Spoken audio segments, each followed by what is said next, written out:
दोस्तों नमस्कार। फील्ड में जो लोग बकरियां चराते हैं उनके यहाँ ये समस्या बनी रहती है। और आप देखते होंगे कि बहुत बहुत बहुत अच्छी बकरियों के थन भी चले जाते हैं। उसका कारण यही होता है कि अभी हर जगह कटीले तार हैं और इन तारों में ये जानवर फंस जाते हैं।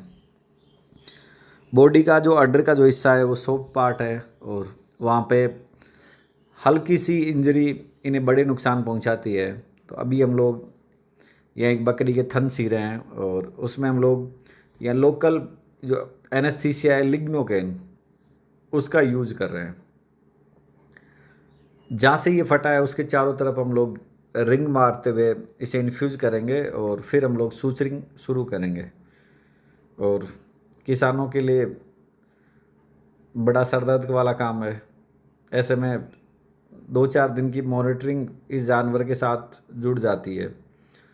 देख रेख बढ़ जाएगी और सर दर्द बना रहेगा किसान के लिए कि क्या ये सही हो पाएगी या नहीं हो पाएगी। और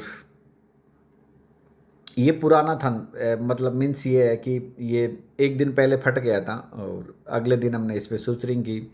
तो उसमें जो इसकी जो डेड सेल्स थी वो हमने रिमूव की और उसके लिए हमने सर्जिकल ब्लेड काम में ली। और जो जो हिस्सा ख़त्म हो चुका था, मतलब जो सेल्स ख़त्म हो चुकी थी उन्हें हटाई और फिर हमने इसमें सूचरिंग का काम शुरू किया।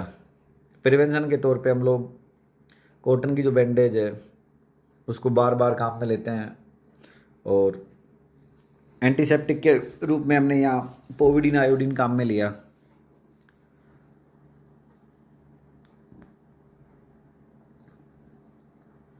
अभी हम लोग ये सिल्क लेंगे और इससे इसकी सूचरिंग शुरू करेंगे और प्रयास करेंगे कि किसान की जो समस्या बढ़ गई है उसमें कुछ हद तक उसको निजात दिलाने का काम करें। और यहाँ धागे हम लोग ऐसे लगाएंगे कि यहाँ थन से दूध का रिसाव नहीं हो पाए। अगर यहाँ थन से दूध का रिसाव हो जाता है तो ये बड़ी समस्या है। फिर आपको धागे काटने पड़ेंगे दोबारा से। इसे इस थन का जो पार्ट है जो फटा हुआ है उसे खोल के फिर दोबारा से इसको हल्का फुल्का काट पीट के फिर दोबारा से इसे सिलना पड़ेगा। तो ऐसे में किसान इतना अफोर्ड नहीं कर पाते और उन थनों में दूध टपकता रहता है। तो शुरू में जब आप फर्स्ट बार लगा रहे हैं तब बड़ी सावधानी के साथ लगाए, क्योंकि ये कोई प्रयोगशाला तो है नहीं कि आप दोबारा इसे रीजनरेट कर लेंगे। और किसान ने भी बहुत अच्छे से इस जानवर को कवर कर रखा था, वरना बकरियां लात मारती हैं चिल्लाती हैं और कवर भी नहीं होती।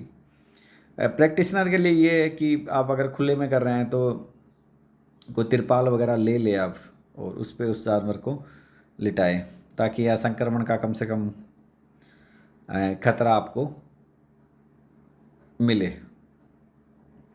और यहाँ हमने करीबन 15 मिनट तक इस जानवर को समय दिया और बहुत मुश्किल होता है, गिरा हुआ जानवर है और यहाँ कोई टेबल वगैरह तो होती नहीं है। आपको फील्ड में जैसी सुविधाएं मिल रही हैं उनके अकॉर्डिंग आपको काम करना पड़ेगा। कमर दर्द करने लगती है और आप ऐसे बैठ नहीं पाते, लेकिन फिर भी काम है, करना पड़ता है और पूरी शिद्दत के साथ आप काम करते हैं।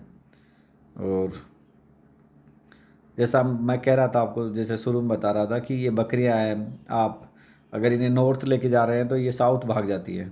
यानी ऐसे जानवर थोड़ा नटखट है और भागा दौड़ी करता रहता है, तो ऐसे में इसे भी पता नहीं होता कहाँ उलझ गया।